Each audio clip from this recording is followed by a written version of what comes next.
আসসালামু আলাইকুম। এই তো আজকে সকালে একটু বের হয়েছিলাম নিজের প্রয়োজনীয় কিছু জিনিস কেনার জন্য। এই প্রয়োজনীয় বলতে মিশিংয়ের দরকারি সুই সুতা আর গুতাম ছিল না, ব্লাউজের গুতাম লাগতো, সেজন্য চলে গিয়েছিলাম গুতাম আনতে। তাই সব যেগুলো প্রয়োজনীয় সেগুলো নিয়ে আসতে গেলাম কুমিল্লা সোনালী ব্যাংকের সামনে। এখানে মেশিনারি সকল জিনিসপত্র পাওয়া যায় এবং রিজনেবল প্রাইসের মধ্যে, তাই চলে গিয়েছিলাম সেখানেই। আর আসার সময় কান্দের পাড় দিয়ে আসলাম, তাই ভাবলাম যে একটু ভিডিও করে নিই। যেহেতু একা ছিলাম তাই আর তেমনভাবে ভিডিও করা হয়নি। কেনাকাটা শেষ করে চলে গিয়েছি বোনের বাড়িতে। আজকে দুপুরে সেখানেই খাওয়া দাওয়া করে বিকেলের দিকে বাসায় চলে যাব। এই তো চলে আসলাম, বৃষ্টি নামবে তার আগে আপনাদের সাথে কিছু শেয়ার করি। ছাদে চলে আসলাম। ছাদে এই প্রথমবারের মতো জামরুল শেষ পর্যন্ত ছিল। এর আগে 2বার ফুল আসছে, হয় ছিঁড়ে গেছে, না হয় কেউ ফল খেয়ে ফেলেছে। এই তো আলহামদুলিল্লাহ এটা শেষ পর্যন্ত খেতে পারলাম, তাই আপনাদের সাথে শেয়ার করছি। কালারটা মাশাআল্লাহ অনেক সুন্দর, যদি পারতাম সাজিয়ে রাখতাম। এই তো আর কিছু মালবেরি তুলে নিব। প্রতিদিনই মালবেরি তুলি, কারণ মালবেরিগুলো প্রতিদিন না উঠালে নষ্ট হয়ে যায়, আর না হয় ঝড়ে বাতাসে পড়ে যায়। যেহেতু বর্ষাকাল, প্রতিদিনই ঝড় হয়, বৃষ্টি হয়। এই তো আকাশ মেঘলা হয়ে আছে, যে কোনো সময় বৃষ্টি নামবে। এই সবাই দেখতে থাকেন আমার ভিডিওটা।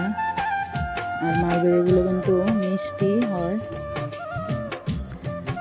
প্রত্যেক দিনই মালবেরি নিতে হয়, তাই প্রতিদিন যে কোনো সময় চেষ্টা করি মালবেরি তোলার জন্য।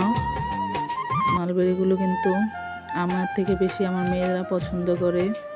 আপনারা কে কে জানেন? আমার কিন্তু 2টা মেয়ে আছে, আলহামদুলিল্লাহ। তাই চেষ্টা করি তাদেরকে খুশি রাখার জন্য, তাদের পছন্দের গুরুত্ব দেওয়ার জন্য। এই যে আনার গাছেও আনার ভালোই ধরেছে, কিন্তু এবার দুইটা আনার নষ্ট হয়ে গিয়েছে। যেগুলো আছে আলহামদুলিল্লাহ এখন ভালো আছে, আর বাকিটা আল্লাহ জানে।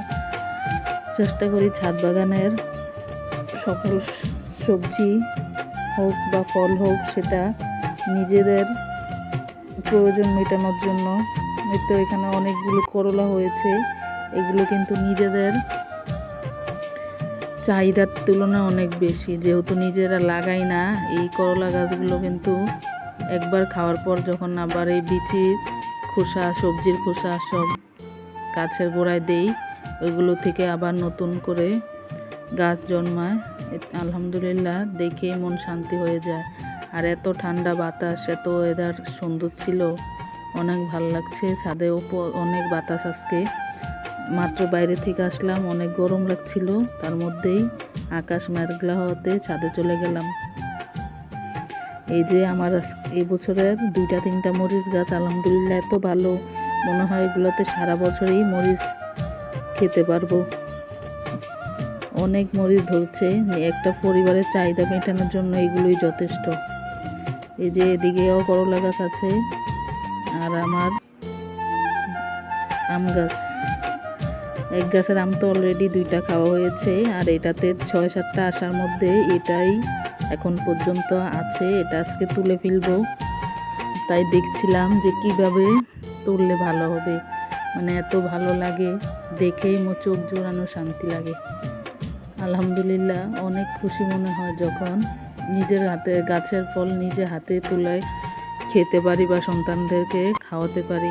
আলহামদুলিল্লাহ ইচ্ছে আছে যে নিজের যখন একটা বাড়ি হবে, একটা ছাদ হবে, ইনশাল্লাহ সেখানে নিজের শখের সকল কিছুই, আলহামদুলিল্লাহ এই ক্ষেত্রে যে আমিও আমার বাবার বাড়ির ছাদে আমার ইচ্ছে মতো গাছ, ছাদ বাগান করতে পেরেছি, সেই জন্য আলহামদুলিল্লাহ। এই তো তাই চেষ্টা করব যে নিজের ছাদ বাগানেও, নিজের বাড়ির, নিজের স্বামীর শখের বাগানে একটা ছাদেও একটা বাগান করব। আলহামদুলিল্লাহ সবাই দোয়া করবেন, পাশে থাকবেন, সাহস যোগাবেন। এই যে দেখেন, আমরা কিন্তু অবশেষে পেরেই ফেললাম। আজকে অনেক দিন পারবো বলেই চিন্তা করছিলাম। আলহামদুলিল্লাহ পেরে ফেলেছি। প্রায় 1.5 কেজির মতো, 1.5 কেজি না, আধা কেজির মতো হবে, 250 গ্রাম 300 গ্রাম।